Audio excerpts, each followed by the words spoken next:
Manoj Night Shayamalan, namaste and welcome to the show. Thank you.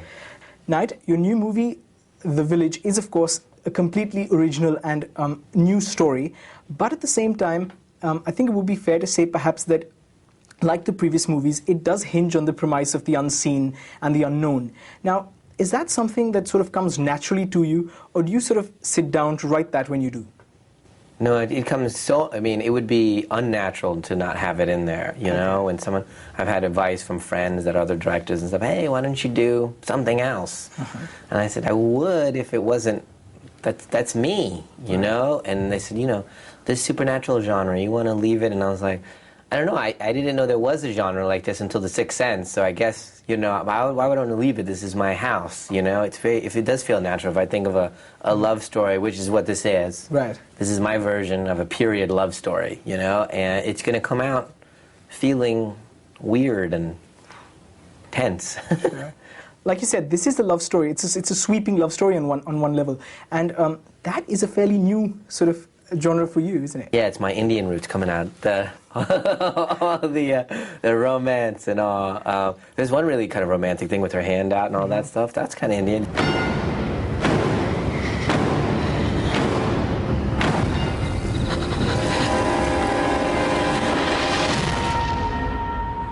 Did you see my homage to Indian shots in there? It's a candles, all those candles. Every time we were shooting, I was like, this is my Indian movie shot. So, but no, I really love romantic things, and I never had a chance to make it as the forefront, the top story in the movie. So I'm very happy to show some of that romantic side. Apparently, you have a book of story ideas, which you sort of every time you make notes and refer to that. Well, you know, like right now would be a time when I'm thinking about ideas, and I'd say, oh, that's a cool idea, and then I put it down in maybe 2 lines or 3 lines or something like that, or something like, no one's really made the definitive story about comic books or something. I might write that line 3 years ago and then write Unbreakable from that, you know, that kind of thing. You know, so, or a question mark, ghost question mark, or something like that, you know? Tell me, I know that you've lived in America all your life, but you were born in India and you've been raised to Indian parents. Tell me, is there anything about your movies, about your writing perhaps, that reflects in any side or any sort of sensibility of yours that might be Indian? Well, yes, for sure. It's the assumption of things that we can't see. I think that's a very, very Indian conceit, you know, in its tradition and in its, you know, spirituality of it. And it just manifests itself in supernatural. But that assumption is it feels very natural. My mom, you know, does pujas and, you know, gets rid of the ghost in the basement. It's very natural. You know what I mean? Yeah. You know, it's not, oh my gosh, mom's crazy. That's just being Indian, you know, we take that for granted, and everything's okay, we did the thing. Someone says very complimentary things, they're doing this thing to me, you know, in the middle of the night, they would come into the bedroom and start doing this. It's all, you know, part of the culture. While making, actually, before you started filming The Village, apparently you insisted on a 3-week rehearsal and a sort of familiarization period, which was sort of designed to familiarize the actors with their characters. Now, considering you didn't have that luxury on the previous films, to what extent and how really would you say has this sort of benefited the actors in perhaps realizing their roles? Well, I think that, you know, when it's done is usually because the movies are so small and the actors and directors are so hungry that the only chance they have is if this is really, really true, someone might see the movie.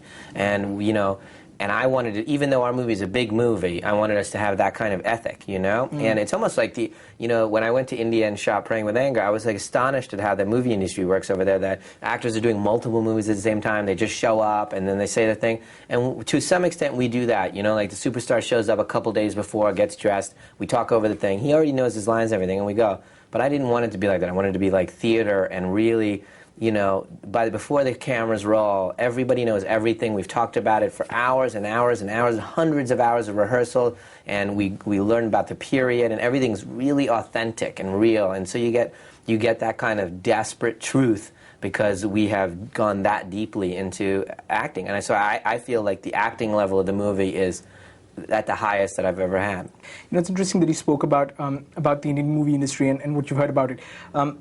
Incidentally, in the last couple of years, the Indian movie industry has sort of, you know, it is sort of making waves even outside of India. Have you perhaps followed, did you read about it? Do you know anything about what sort of goes on in... Well, through my wife, who watches all this stuff. So she showed me. I've only seen a couple Indian movies. She showed me Devdas. You know, she's like, you have to see this movie. So I watched that movie in our theater, and Lagan I saw. Those are the two. And I've seen bits of hundreds of them as I walk by the family room or the living room, and my wife's watching it, or my aunt's watching it, or my mom's watching it, and they're all talking and chit-chatting, and then the rushing close up into the guy 8 times as he's saying something.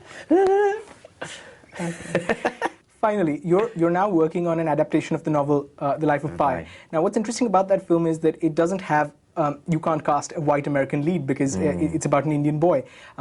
Are the studios going to sort of let you do that, or and can we sort of expect that you perhaps will cast Indian actors for those from India, perhaps? Well, there's 2 things I'd say to that. I think that the book itself is one of the things I said to them was, you know, we have an advantage with me doing it, other than someone else doing it. Not forget about quality. Let's say everybody's equal on the quality of execution, but the advantage with me doing it is you can sell the movie on me, and so we don't have to change the book to put in a white lead.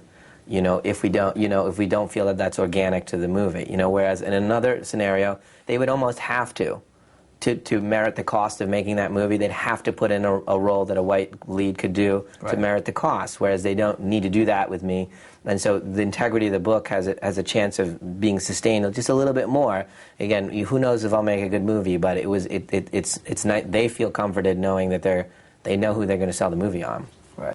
Well, congratulations on a wonderful new movie, and let's hope we see a lot more interesting stuff from you. Thank you. Thank you. Pleasure.